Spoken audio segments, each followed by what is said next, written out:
जान्हवी इकडे तिच्या आई-वडिलांबद्दल सांगताना दिसते. चला तर बघूयात काय डिस्कशन चाललं आहे. तर इकडे वर्षाताई बसलेले असतात आणि जान्हवी सांगते, की माझे आई-वडील हे शाय आहेत. पण ठीक आहे, शाय असले तरी ते इथं येऊन बोलले असते. त्यांना येऊ द्यायला पाहिजे होतं बिग बॉसने.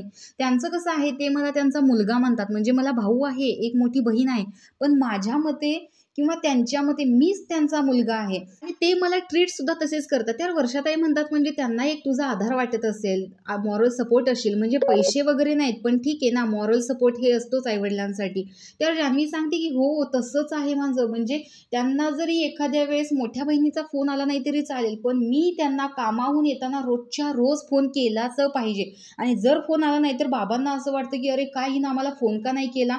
आणि ते फोन करून मला ओरडतात. इतकं मला ते सांभाळून घेतात किंवा मी त्यांना सांभाळून घेते आणि माझा खूप जीव आहे त्यांच्यावरती आणि सुट्टी असेल ना, त्यावेळेस तर मी ठाण्याला जातेच जाते, कारण मला त्याशिवाय नाही जमत. त्यामुळे मला प्रश्न पडतो, की मी आता बिग बॉसच्या घरात आहे, ते बाहेर कसे राहिले असतील माझ्याशिवाय, मला याची कल्पनाच करत नाही. म्हणून असं वाटतं, की एकदा तरी त्यांनी बिग बॉसच्या घरात यायला हवं होतं. तर तुम्हाला जान्हवीबद्दल काय मत वाटतं हे कमेंट बॉक्समध्ये नक्की सांगा. तोपर्यंत बाय.